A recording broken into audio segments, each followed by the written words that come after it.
Hello everyone. Before we start, make sure to like and subscribe to the channel. And leave a comment with where you're from and what time you're watching. That way, YouTube will keep showing you stories just like this one. My grandpa used to have this saying, "The fast way is the long way, and the long way is the fast way." I never really got it when I was a kid. To me, it was just one of those folksy, nonsensical things old people say.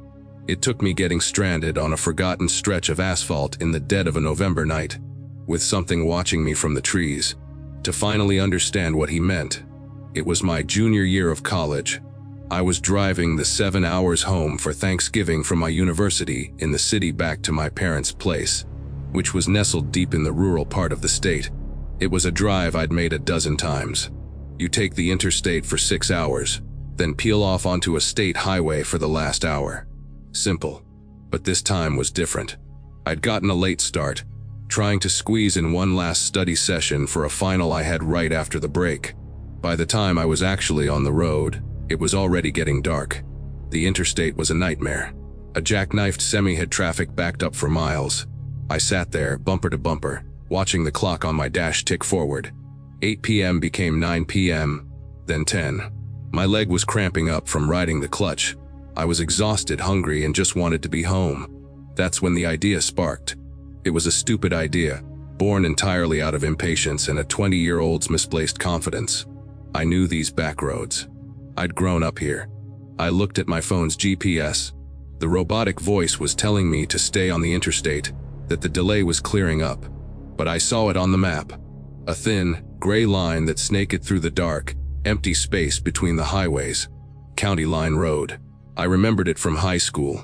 It was a local shortcut.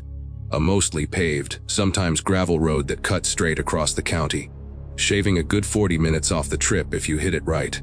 My friends and I used to joyride out there sometimes. It was spooky, sure, but we were kids in a beat-up truck, full of bravado. This was different. I was alone in a not-so-reliable hatchback, and it was pitch black outside. Screw it, I muttered to the empty passenger seat. I pulled off at the next exit, ignoring the GPS as it frantically tried to reroute me. The smug satisfaction I felt was immediate. I was beating the system. While all those other suckers were still sitting in traffic, I was zipping through the countryside. The first 10 minutes were fine. The road was paved, and my headlights cut a clean, bright tunnel through the darkness. The woods on either side were a solid wall of black. I had my music cranked up, and I was making good time. I even mentally patted myself on the back. See, sometimes you know better than the machine. Then the pavement ended, abruptly. One moment I was on smooth asphalt, the next my car was jolting and rattling over loose, ungraded gravel. The sound was like rocks in a blender. I slowed down, my confidence starting to flicker.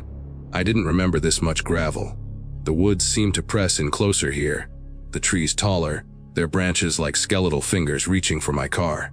My phone, which I'd propped up on the dash, suddenly displayed a single, dreaded message: no service.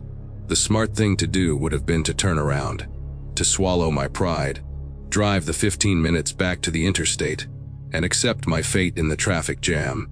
That would have been the decision of a rational adult. But I wasn't one. I was an idiot who'd already committed. Turning back felt like admitting defeat. So I pressed on, telling myself the pavement would pick back up any second. It didn't. The road got worse. Potholes the size of dinner plates appeared out of nowhere, forcing me to swerve. My car, a '98 Civic that was already on its last legs, was not happy. I could feel every bump shuddering through the steering wheel. The music I had playing suddenly felt jarring, out of place. I turned it off. The silence that rushed in was absolute, broken only by the crunch of gravel and the groaning of my car's suspension. And then it happened. I went through a particularly nasty pothole, a deep one I didn't see until it was too late. There was a sickening bang from the front right side of the car, followed by a rhythmic whoomp whoomp whoomp. A flat tire. A completely, totally flat tire. I pulled over, my heart sinking into the pit of my stomach. I killed the engine. The silence now was deafening. I sat there for a long minute, just staring into the darkness beyond my headlights. The woods weren't just woods anymore. They were a presence. I felt watched. The feeling was so primal, so immediate, that the hair on my arms stood on end. "Okay, Alex. Don't panic," I told myself, my voice sounding small and thin in the confines of the car. I had a spare. It was one of those pathetic little donut tires, but it would get me to a town. Changing a tire in the dark, on a gravel road, in the middle of nowhere. Not ideal, but doable. I got out of the car. The air was cold and smelled of damp earth and rotting leaves. The moon was hidden behind a thick blanket of clouds. The only light was from my headlights, and they seemed to be pointing into an endless void. The woods were a solid, impenetrable wall of black. I tried to focus on the task, popping the trunk, pulling out the jack and the spare. Every little sound seemed magnified. The click of the trunk latch, the metallic scrape of the jack on the gravel. As I was struggling to loosen the lug nuts, I heard it, a sound from the woods to my left. A twig snap. I froze, my hand tight on the tire iron. "Hello," I called out. My voice was swallowed by the night, silence. Probably just a deer, I told myself. A raccoon. Nothing to worry about. I went back to work, my movements faster now, more frantic. I managed to get the flat tire off and was just about to hoist the donut into place when I heard another sound. This one was different. It wasn't an animal sound, it was a whistle. A low, soft, melodic whistle. It sounded like a person, just casually whistling a tune I didn't recognize, and it was close. Way too close. It was coming from the same spot in the woods where I'd heard the twig snap. Every horror movie trope I'd ever seen flashed through my mind. I stood up, holding the tire iron like a club, and stared into the blackness. "Who's there?" I shouted, trying to sound brave, but my voice cracked. The whistling stopped. The silence that followed was somehow worse. It was heavy, expectant. I stood there, motionless, for what felt like an eternity, my heart hammering against my ribs. My headlights illuminated the first few feet of the forest floor, a mess of dead leaves and gnarled roots. Beyond that, nothing. I told myself I was imagining it, that my tired, stressed-out brain was playing tricks on me. I had to get the tire on. I had to get out of there. I forced myself to turn my back on the woods, to focus on the car. My hands were shaking so badly I could barely thread the lug nuts. That's when I heard the whisper. It was right behind me, so close I felt it more than heard it, a puff of cold air against the back of my neck. It was a single word, a sibilant, drawn-out sound that wasn't human. It was dry, raspy, like dead leaves skittering across pavement. It whispered my name. Alex. I didn't scream. I didn't even think. I just moved. I dropped the tire iron, scrambled into the driver's seat, and slammed the door shut, fumbling to hit the lock button. I didn't care about the tire. I didn't care about anything, except putting a wall of steel and glass between me and whatever was out there. I jammed the key in the ignition and twisted. The engine sputtered, coughed, and died. "No, no, no, no, no," I chanted, trying again. It turned over, whined, but wouldn't catch. I was flooding it. I slammed my hands on the steering wheel, a wave of pure, hopeless terror washing over me. I was trapped. I risked a look out the passenger window, into the wall of trees. And that's when I saw it. It wasn't a person.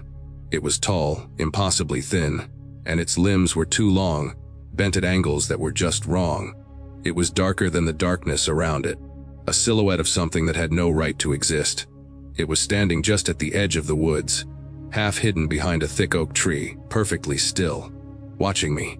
I couldn't see a face, but I could feel its gaze. A cold, ancient, patient intelligence. It wasn't angry. It wasn't threatening. It was just observing, like a scientist studying an insect trapped in a jar. I ducked down below the dashboard, my body trembling uncontrollably. I squeezed my eyes shut, praying. I don't even know who or what I was praying to. I just stayed there, curled up, listening to the frantic sound of my own breathing. I waited for the sound of glass shattering, of the door being ripped from its hinges, but nothing happened. After several minutes that felt like hours, I slowly, cautiously raised my head. I peered over the steering wheel. It was gone. I waited another 10 minutes, scanning the tree line, my eyes straining to see any movement. Nothing. Just the dark, silent woods. With shaking hands, I tried the ignition again. I let it sit for a moment, then gave it a gentle turn. The engine caught. It roared to life, the sound the most beautiful thing I had ever heard. I didn't hesitate. I slammed the car into drive and hit the gas. The car lurched forward, running on 3 good tires and 1 flat rim, grinding and screaming in protest. I didn't care. I drove fishtailing on the gravel, my headlights bouncing crazily. I kept my eyes locked on the road ahead, refusing to look in the rearview mirror. I was terrified of what I might see. I drove on that rim for what must have been 5 miles, the sound deafening, the car shaking itself apart. Finally, I saw it. The blessed, beautiful sight of shimmering asphalt. I hit the pavement and pushed the car as fast as it would go. A few miles later, the "no service" message on my phone blinked away, replaced by 2 glorious bars of LTE. I didn't stop until I pulled into my parents' driveway, the car smoking, the front right wheel shredded down to the metal. I stumbled out and ran to the front door, pounding on it until my dad opened it, his face a mixture of confusion and concern. I never told them the full story. I just said I got a flat and panicked. How could I explain it? How could I tell them that I was so arrogant, so impatient, that I took a road that wasn't meant for me, and that I met something on that road that was waiting in the dark? I still don't know what I saw that night. A trick of the light, a hallucination brought on by exhaustion. I don't believe that. I know what I heard. I know what I felt. And I know what I saw. Something ancient and predatory lives in those quiet, forgotten places. And it watches, it waits. It's patient. It knows that sooner or later someone tired, or someone in a hurry, will make the wrong choice. They'll take the shortcut. My grandpa was right. The long way is the fast way. I take the interstate now. Always. And I never, ever drive on back roads after the sun goes down. Some roads are better left on the map. Loneliness is a funny thing. It's a quiet kind of desperation. It makes you lower your standards, ignore your gut feelings, and rationalize things you know deep down you shouldn't. It makes you vulnerable. And my loneliness 2 years ago almost got me erased from the world. It all started on a dating app. Original, I know. I was 24, working a remote job in a new city, and I didn't know a soul. My social life consisted of my cat and the delivery guy. So, I did what everyone does. I started swiping. After a string of duds and ghosters, I matched with him. Leo. His profile was perfect. Maybe a little too perfect, in hindsight. He had these warm, smiling eyes, a rugged but sensitive vibe, and his bio was all about hiking, reading classic literature, and his volunteer work at an animal shelter. He looked like he was crafted in a lab to be the ideal boyfriend. We started talking, and the connection was instant. He was witty, intelligent, and a great listener. He remembered little details I'd mention and bring them up later. He made me feel seen in a way I hadn't felt in a very long time. For 3 months, we texted and called every single day. We'd have long video chats that lasted until 2 in the morning. He felt more real to me than most of the people I saw in person. There were, of course, little red flags, tiny little things I chose to ignore. He was cagey about his job, just saying he was an independent consultant. His social media was sparse, almost brand new. When I asked about his family, he'd get vague and change the subject. And he always had an excuse for why we couldn't meet. He was traveling for work, or he had a family emergency. The loneliness in me made excuses for him. He's a private person, he's just busy. Finally, after 3 months, he suggested we meet. I was ecstatic, but then came the catch. He didn't want to meet in my city, or his. He said he wanted our first meeting to be special, somewhere we could really connect without distractions. He had access to his family's cabin on a place called Sparrow Lake. It was remote, he said, and beautiful. Just the 2 of us for a whole weekend. My best friend, Sarah, was my voice of reason. "Maya, are you insane?" she said over the phone. "You're going to a remote cabin with a man you've never met in person. What if he's a serial killer?" I laughed it off. "You've been watching too much true crime. I've video chatted with him dozens of times. He's not a killer, he's a romantic." I told her I'd share my location and check in constantly. I was so sure, so convinced that I had finally found my person, that I dismissed her valid, life-saving advice as paranoia. That was my first bad decision. The big one. The drive up to the cabin was long, winding through miles of dense forest. Cell service disappeared about an hour out, just like he said it would. My car's GPS just showed a blue dot moving through a sea of green. I followed his hand-drawn map, my excitement battling a tiny, persistent knot of anxiety in my stomach. When I finally pulled up the gravel driveway, I saw him standing on the porch of a beautiful, rustic A-frame cabin. He was even more handsome in person. He smiled that same warm smile from his pictures, and when he hugged me, the anxiety melted away. He felt real. He felt safe. The first few hours were perfect. The cabin was cozy, the lake was stunning, and the conversation flowed as easily as it did online. He made us dinner, we shared a bottle of wine, and it felt like a dream. The nagging feeling was gone. Sarah was wrong. This was going to be the best weekend of my life. The shift was subtle. It started the next morning. I was talking about my family, telling a funny story about my sister, and I noticed his smile didn't quite reach his eyes. There was a flicker of something annoyance. When I finished, he just said, "It must be nice to have people who rely on you," in a flat, toneless voice. It was weird, but I let it go. Later, we went for a walk around the lake. I took out my phone to snap a picture. "Oh, there's no point," he said, gently taking the phone from my hand. "There's no service up here, remember? It's better to just be present, to disconnect." He smiled, but it felt less like a suggestion and more like a command. He put my phone in his own pocket, for safekeeping. Another little red flag, another one I painted over. The real unease started to creep in that afternoon.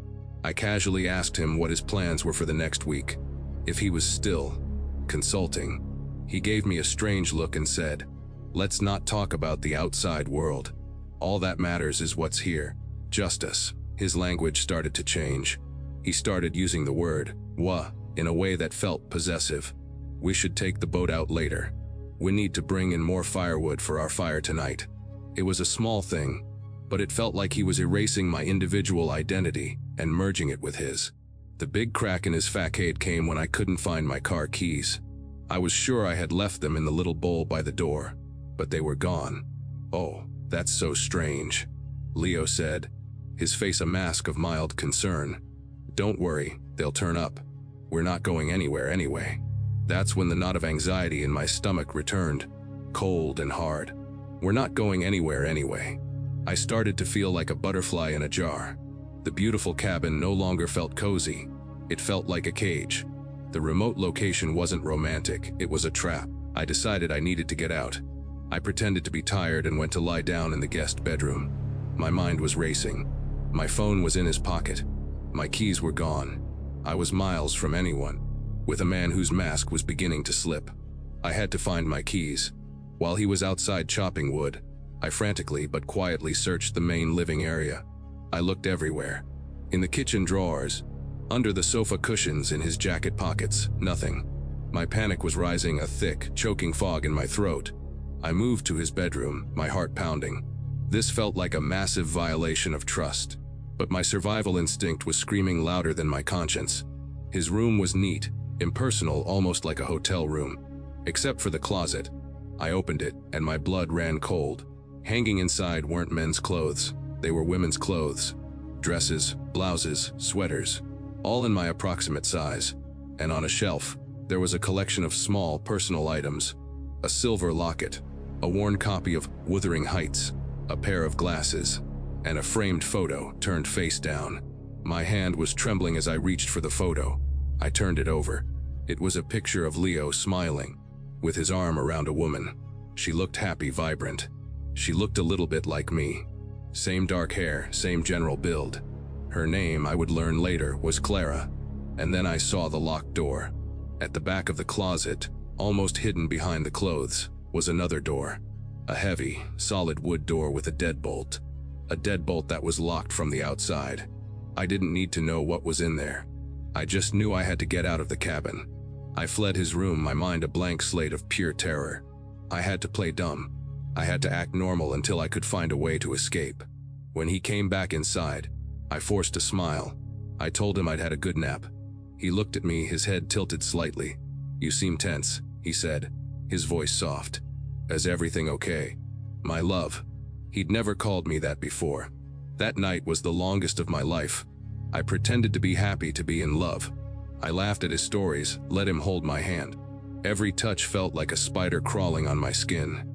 I was playing a part, and I knew that if I broke character, I would end up like the woman in the photograph. I was her replacement. He wasn't looking for a girlfriend, he was looking for a ghost. He hadn't been charming, he had been auditioning me. My chance came just before dawn. He was a heavy sleeper. I slipped out of bed, my movements slow and silent. I crept back into his room. I knew I couldn't get out of the house without the car keys. I had to search him. I stood over him as he slept. His face, which I once found so handsome, now looked like a grotesque mask. I reached into the pocket of his jeans, which were draped over a chair. My fingers brushed against my phone first. I grabbed it. Then, deeper in the pocket, I felt them. The cold, beautiful metal of my car keys. I backed out of the room, not daring to breathe. I slipped on my shoes, unlocked the front door as quietly as I could, and ran. I didn't look back. I sprinted to my car, my lungs burning, fumbling with the keys. The sound of the car door unlocking was like a gunshot in the silent woods. I jumped in, started the engine, and peeled out of the driveway, spraying gravel everywhere. I drove like a maniac, my eyes glued to the rearview mirror, expecting to see his shape chasing after me. I didn't feel safe until I saw the first sign of civilization, the first flicker of cell service on my phone. I pulled over, my body shaking uncontrollably, and called 911. Then I called Sarah, sobbing so hard I could barely speak. The police investigated. They found the cabin, but it was empty. Leo was gone. The women's clothes, the photograph, all of it, vanished. But when they forced open that locked door in the back of the closet, they found something. Scratches on the inside of the door, deep gouges in the wood, and on the floor, a single silver locket. They eventually identified the woman in the photo, Clara. She had been reported missing 6 months earlier, after telling her friends she was going away for a romantic weekend with a man she'd met online. They never found her. They never found Leo, which wasn't his real name, of course. I made a bad decision. I let my loneliness blind me to a dozen red flags. I walked into a predator's web because he told me what I wanted to hear. They say what doesn't kill you makes you stronger. I don't know if that's true, but I know it makes you more careful. It makes you listen to that little voice, and it leaves you with a permanent, chilling understanding that the most terrifying monsters are the ones who can make you feel loved right before they lock the door. Peer pressure is a hell of a drug. It can make you do things your rational mind would scream bloody murder at. It can make you laugh in the face of your own gut instinct. For me, it made me climb a rusted chain link fence and step into the rotting husk of the old Northgate Asylum, a place where people didn't just go to get better, they went to disappear. And it was a decision that cost my friend everything. There were 4 of us. Me, my name is Ben, my best friend Liam, his girlfriend Chloe, and this guy, a bit of a loudmouth, named Marcus. We were in that weird limbo summer after high school graduation, filled with a potent combination of boredom and a feeling of invincibility. Northgate was our local legend, a sprawling, Gothic monstrosity on the edge of town that had been shut down in the 70s after scandals involving patient abuse, experimental treatments, and a suspicious number of deaths. It was fenced off, boarded up, and rumored to be spectacularly haunted. Marcus was the one who pushed for it. "Come on, guys! It's our last summer together. We got to do something epic," he'd said. Liam, always trying to impress Chloe, was immediately on board. Chloe was hesitant, and I was dead against it. I'm not a believer in ghosts, but I am a firm believer in tetanus, unstable floors, and squatters who don't like visitors. "It's a stupid idea, Marcus," I'd said. "Someone's going to get hurt." He just laughed. "Don't be a coward, Ben. Are you scared of a few spooky stories?" That's all it took. The word, coward. My objections melted away under the heat of that stupid, teenage pride. And so, on a moonless night in August, we found ourselves standing in front of the asylum, the building a jagged silhouette against the starless sky. The place smelled of decay even from the outside. Getting over the fence was easy enough. We found a spot where a tree had fallen against it, creating a makeshift ramp. The grounds were overgrown with weeds as tall as we were. The building loomed over us, its windows like vacant eyes. Most were boarded up, but Marcus, who'd done some recon, led us to a ground floor window where the plywood was rotting and loose. With a bit of effort, we pried it open, and one by one, we slipped inside. The air that hit us was thick and cold.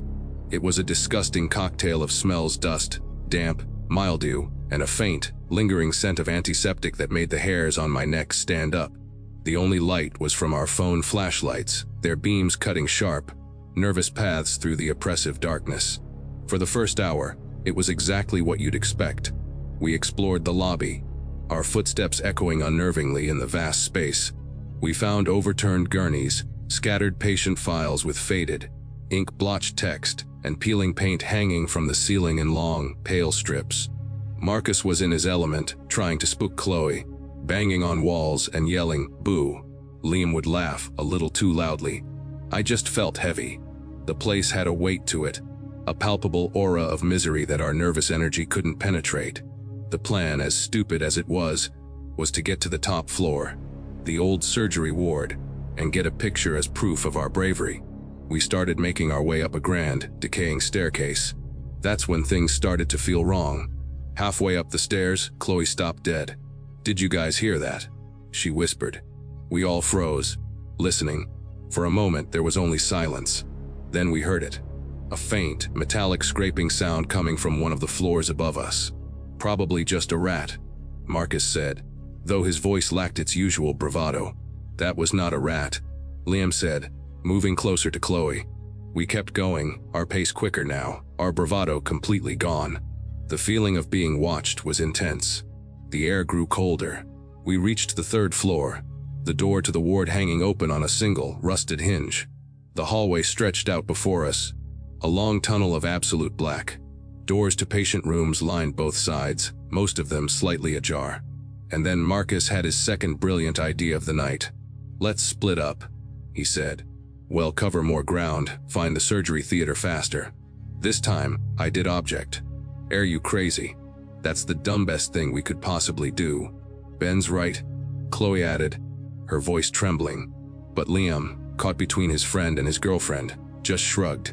"We'll just peek in the rooms on each side. We'll be in shouting distance." 5 minutes. And so, we split. Marcus and Chloe went down the right side of the hall, and Liam and I took the left. We stepped into the first room. It was small, bare, with nothing but a rusted bed frame and a single, barred window. The walls were covered in a dark, creeping black mold, but also scratches. Long, deep gouges in the plaster, like someone had clawed at the walls for years. Liam shined his light on them. "Geez," he muttered. "Imagine being stuck in here." We moved to the next room, more of the same. But as we stepped back into the hall, we heard it. A door slamming shut hard, at the far end of the corridor.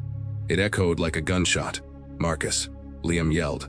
No answer. "Chloe." Silence. We started running down the hall, our lights bouncing frantically. "Guys." "This isn't funny," Liam shouted. We reached the end of the hall. The door that had slammed was to a small utility closet. It was shut tight. Liam tried the handle. It was locked. We called their names, pounded on the door. Nothing. It was like they had just vanished. Panic set in. Real, ice-cold panic. We started checking the other rooms, shouting their names. The layout of the floor felt wrong. Disorienting. It felt like the hallway was longer than it was when we started. Corridors we hadn't noticed before seemed to branch off into darkness. It was in one of those rooms that we saw it. On the wall, scrawled in something dark and wet that was definitely not paint, were words. Fresh words. "Jetot. Hey Kerjou." We didn't need to be told twice. We turned and ran, not caring about Marcus or Chloe anymore, just focused on escape.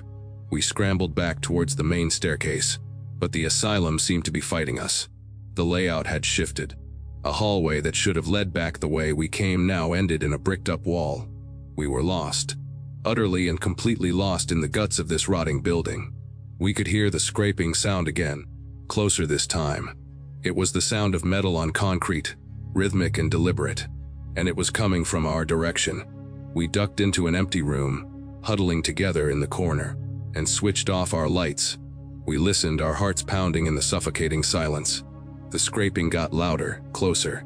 It was coming down the hall. A shape shuffled past the open doorway of our room, a silhouette against the faint light from a distant window. It wasn't a ghost, it was a man. Or at least it had been. He was tall and emaciated, wearing what looked like the tattered remains of a hospital orderly's uniform. He was dragging a long, rusty piece of metal pipe behind him, the source of the scraping sound. He moved with a slow, shambling gait, his head twitching from side to side as if he were listening for something. He stopped right outside our door. Liam and I held our breath, praying he would move on. He stood there for a full minute, silent and still. Then, he let out a low, guttural chuckle that didn't sound human. He knew we were in there. He took one step into the room. In that moment, Liam did something incredibly brave and incredibly stupid. He screamed, "Raw," and he shoved me towards the door. He turned on his phone's flashlight, shining it directly into the man's face. I saw him clearly for just a second. His face was a pale, sunken mess. His eyes were wide and white, with no visible pupils. His mouth was a black hole, his teeth filed down to sharp points. He recoiled from the light, hissing like an animal. That was my chance. I ran.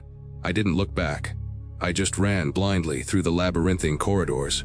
I could hear Liam yelling behind me, then a sickening, wet thud, and then silence. I didn't stop.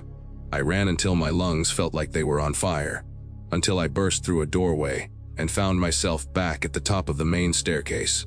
I flew down the stairs, stumbled across the lobby, and scrambled out the same broken window we'd come in through. I didn't stop running until I was back on the road, collapsing on the pavement, gasping for air. I called the police. I told them everything. They searched the asylum with dogs and tactical teams. They found Chloe huddled in a closet, catatonic with fear. She couldn't speak for 3 days. They found Marcus's phone near the locked utility closet, but they didn't find him, and they didn't find Liam. They found no trace of the man I saw. No pipe. Nothing. They said the building was empty, that we must have gotten separated and the boys had probably run off, that they'd turn up. Marcus's car was still parked where we left it. He never turned up. Neither did Liam. Chloe eventually recovered enough to talk.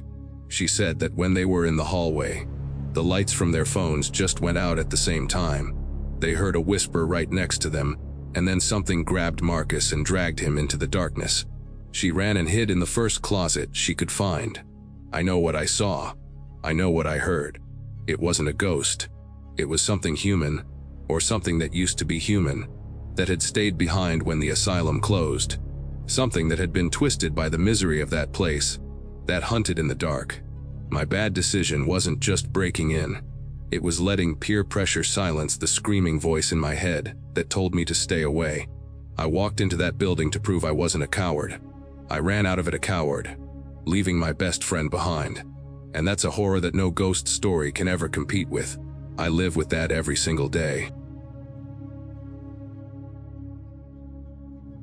Desperation can make you do stupid things. It can make you take jobs you shouldn't take, from people you shouldn't trust. For me, a month behind on rent, and with my freelance work dried up, desperation led me to a pristine, minimalist house in a wealthy suburb. It led me to a ridiculously easy, high-paying, 2-night house-sitting gig that I found on a sketchy classifieds website, and it led me to a locked basement door. My name is Chloe, and I am, or was, a graphic designer. The gig economy is a fickle beast, and I was in the middle of a famine. So when I saw the ad, $1,000 for a weekend of house sitting, must be quiet, clean, and able to follow instructions precisely, it felt like a lifeline from the universe. I fired off an email, not expecting a reply. I got one within 5 minutes. The owner, who only identified himself as Mr. Alistair, was supposedly an art collector who was leaving town last minute for an auction. The communication was entirely via encrypted text messages. No phone calls, no video chats. Red flag number 1. He said he was a very private person and valued discretion above all else. The money was so good, I told myself it was just rich people eccentricity. The instructions were sent in a password-protected PDF. They were specific. Alarming even. Thermostat must remain at 68 degrees Fahrenheit precisely. Do not touch any of the art on the walls. You may use the guest room, the kitchen, and the main living area, All other rooms are to remain closed. And then, the final rule, in bold, all caps letters UNDR no CMSTANCSRIOUTNTR TIBACEMENT. Tichi doer SILARMANDI minideret. Dio na TMTTO open ITFORNYRA son. Yo you are falal alignment THAS ayo anjala IBN broken. He said the key would be under a loose stone by the front gate. I wouldn't even meet him. Red flag number 2. But $1,000 for 2 days of watching TV and eating someone else's food. I ignored the blaring sirens in my head and took the job. I arrived on a Friday evening. The house was exactly as I'd imagined it from the outside, modern, sterile, and eerily quiet. It was one of those smart homes, all clean lines, polished concrete floors, and giant glass windows that looked out onto a perfectly manicured, empty yard. It felt less like a home and more like a museum exhibit. There were no photos, no clutter, no sign that a human being actually lived there. The first few hours were unnerving but fine. I followed the rules. I ate the gourmet food he'd left for me, watched a movie on his enormous television, and tried to relax. But the silence of the house was profound. It was a dead silence that felt unnatural. And the house was cold. Not just the temperature, but the atmosphere. It felt vacant solace. The first night, the weirdness started. The smart lights in the living room began to flicker at random intervals. The Sonos sound system, which I hadn't touched, would suddenly play a few bars of classical music and then go silent. I texted Mr. Alistair. His reply was immediate: apologies. System can be glitchy. Am having it looked at next week. Please disregard. I tried to. I went to bed in the guest room, but I couldn't sleep. I kept hearing the house settle, creaks and groans that sounded almost deliberate. Sometime around 3 a.m., I heard a different sound. It was coming from the direction of the basement door, which was at the end of the main hall. It was a faint scratching sound. Scrape, scrape, scrape. I sat up in bed, my heart starting to thump. It's just the pipes, I told myself. It's an old house, even if it looks new. But the sound was rhythmic, consistent. It sounded like fingernails on wood. I got out of bed and crept to my door, pressing my ear against it. The scratching stopped. I stood there for 5 minutes in the dead silence before convincing myself I'd imagined it and went back to bed. The next day, the house felt even more oppressive. I tried to keep myself busy, but I couldn't shake the feeling of being watched. Every time I walked past the basement door, I felt a strange pull, a morbid curiosity. It was a heavy, solid oak door that looked completely out of place in the modern hallway. It had a high-tech electronic keypad lock next to the handle. That evening, the sound started again. This time it wasn't just scratching. It was a soft, dull thud. Thud, thud, thud. It was slow, patient. It sounded like someone was gently bumping their head against the other side of the door. This time, I couldn't rationalize it. That was not a pipe. That was not the house settling. I grabbed my phone and texted Mr. Alistair, my hands shaking. I'm hearing noises from the basement again. It sounds like someone is in there. I think I should call the police. His reply came back in less than 10 seconds. Do note. The alarm system is sensitive.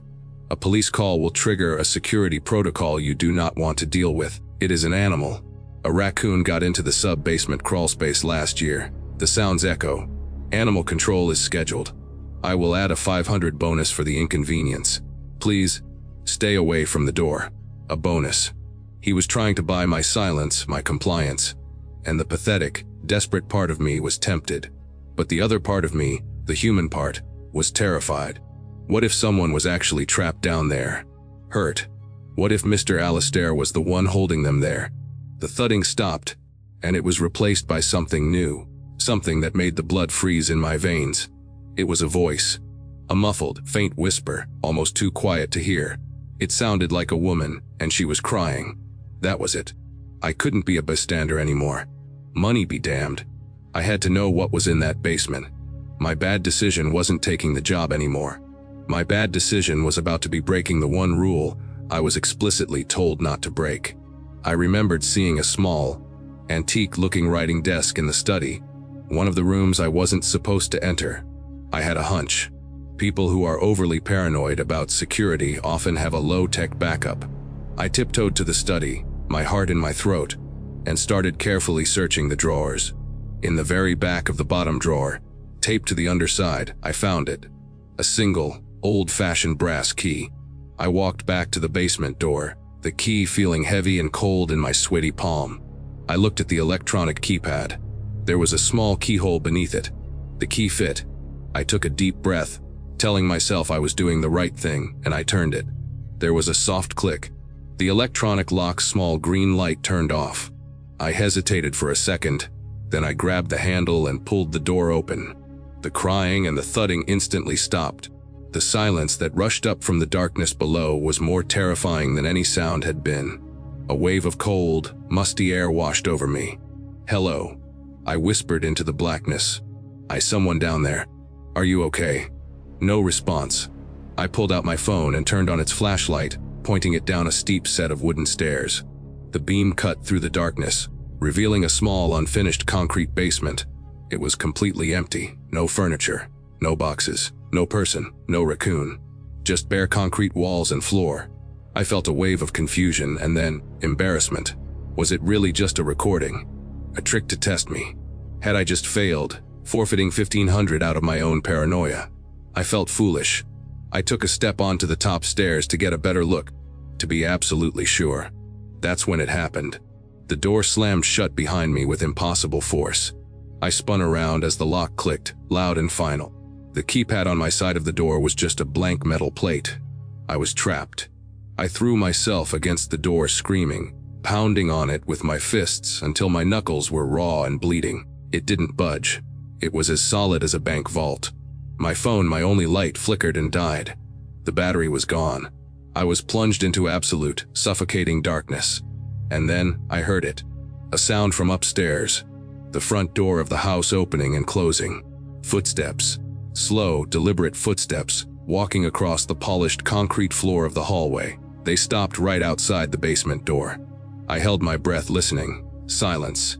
And then a voice. A calm, synthesized electronic voice. It wasn't Mr. Alastair's text. It came from a speaker right on my side of the door. "Test subject has failed the compliance protocol." It stated flat and robotic. "Curiosity has overridden instruction. The next phase of the experiment will now commence." Experiment. My blood ran cold. This was never a house-sitting gig. This was a trap. The noises, the story, the money, it was all bait. The last thing I heard before the bright, sterile lights of the basement flickered on, revealing the cameras in every corner that I hadn't seen in the dark, was the sound of the deadbolt on the outside of the door sliding home. I'm telling this story well. I don't know how I'm telling it. Maybe I'm just screaming it into the silence of this concrete box, hoping the cameras are picking it up. I don't know who Mr. Alastair is, or what this experiment is. I've been down here for I don't know days. The lights stay on. Food and water appear in a small hatch in the door at random intervals. But I am a prisoner. I made a bad decision, driven by desperation. But the truly bad decision, the one that sealed my fate, was trying to be a hero. It was breaking the rule. It was opening the door. Sometimes when the house above me is quiet, I think I can hear new sounds. Faint scratching, a soft thudding, and I wonder, are they testing a new subject? Am I now the ghost in the machine? The source of the noises designed to lure the next desperate person to open this door. The thought is more horrifying than any darkness. There are rules in the deep dark. When you're 200 feet underwater, suspended in the black liquid heart of the planet, you don't rely on courage or strength. You rely on rules. They are absolute. They are what separate a beautiful, life-changing experience from a silent, lonely death. The most important one is the rule of thirds. A third of your air to go in, a third to come out, and a third reserved for emergencies. It is the holiest, most inviolable law of cave diving, and I broke it. For 5 more minutes of glory. For a glimpse into the unknown. And in doing so, I didn't just kill myself, I murdered my best friend. My name is Marco. Javier and I had been diving together for over a decade. We weren't just buddies, we were brothers, bonded by the shared risk and sublime beauty of the underwater world. We'd explored caves all over the world, but the cenotes of the Yukon Peninsula were our church. The water was gin clear. The passages were like submerged cathedrals, and the feeling of weightless flight through a place few humans had ever seen was the most potent addiction I've ever known. This dive was supposed to be a straightforward one. We were exploring a system known as the Serpent's Maw, mapping a newly discovered side passage. We had our plan, our gas mixes were perfect. Our gear was checked and rechecked. We laid our guideline as we went, a thin white string that was our only connection back to the sunlit world. The dive was incredible. We squeezed through tight restrictions that opened into vast, breathtaking chambers adorned with stalactites and stalagmites that looked like the bones of ancient gods. The only sounds were the slow, rhythmic hiss of our rebreathers and the muffled thumping of our own hearts. We were explorers in an alien world. We reached our planned turnaround point at exactly 1200 psi, a third of our air, just as we'd practiced 100 times. Javier gave me the signal, the thumb extended, pointing back towards the entrance. Time to go home. But as I looked past him, my light caught something. A passage off to the side, one that wasn't on any of the maps. It was narrow, a dark slit in the rock, and it seemed to beckon. My explorer's brain, the arrogant, reckless part of me, lit up. We were on the edge of a new discovery. I gave Javier the hold-on signal, then pointed my light toward the new passage, followed by the signal for 5 minutes. Just 5. A quick look. I could see the hesitation in his posture, even through all the gear. He shook his head, pointing again to his pressure gauge, then back the way we came. He was the cautious one. He was the smart one. I swam over to him, putting my hand on his shoulder and giving him my most confident, reassuring nod. I was the lead diver. He trusted me. Reluctantly, with a slow shake of his head that I chose to interpret as concession rather than warning, he agreed. That was the decision. That was the moment everything went wrong. We broke the rule. We turned our backs on the way home and swam toward a siren's call of dark rock. The passage was tighter than it looked. We had to push our tanks ahead of us in some places, our bodies scraping against the rock. The feeling of claustrophobia, usually a distant hum for me, started to grow louder. After what felt like more than 5 minutes, the passage opened up into a massive, cavernous chamber. It was a discovery of a lifetime, a completely virgin cave. We floated in the center of it, our lights unable to even find the far walls. We were suspended in an immense, silent void. The thrill was electric. I turned to Javier and gave him a triumphant fist pump. He didn't return it. He was frantically pointing at his gauge, his movements sharp with anxiety. We'd gone too far. We were well into our second third of air. Our safety margin was gone. As we turned to leave, my fin, moving too quickly to my excitement, kicked up a cloud of fine, ancient silt from the floor. It was an instant whiteout. Visibility dropped to absolute zero. 1 second, we were in a vast chamber. The next, we were in a swirling vortex of mud, blind and disoriented. Panic is the great killer underwater. It makes you breathe faster, burning through your precious air. It makes you stupid. And in the blinding silt cloud, we were both starting to panic. We had to find our guidelines. It was our only way out. We fumbled in the dark, our hands sweeping through the soupy water. I felt a tug on my arm and thought it was Javier. I turned, but there was nothing. I called his name, the sound a useless, distorted garble in the water. We were separated. My heart was a jackhammer. I checked my gauge. 700 psi, deep into my return third. The third I was supposed to use to leisurely swim back to the surface. Now I was using it just to stay alive, lost in the dark. I had to calm down. I forced my breathing to slow. I fumbled for my backup light and switched it on. Its beam was pathetic, barely penetrating the silt, but it was something. I started moving in what I thought was the direction of the passage, one hand outstretched, searching for that thin white line. After a few terrifying, endless minutes, my fingers brushed against it. Relief washed over me so intensely I almost cried. I had the line.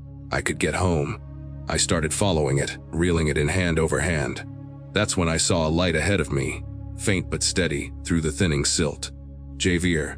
He must have found the line too. He was ahead of me. Relief made me reckless. I swam faster, kicking hard, trying to catch up. But the light behaved strangely. It seemed to dance, to recede as I approached it. It led me on, deeper into the cave system. I was so focused on the light, on catching up to my friend, that I didn't realize the guideline was leading me away from the exit, not towards it. I was following a branch of the line, one that must have been laid by a previous exploration team, deeper into an unknown section.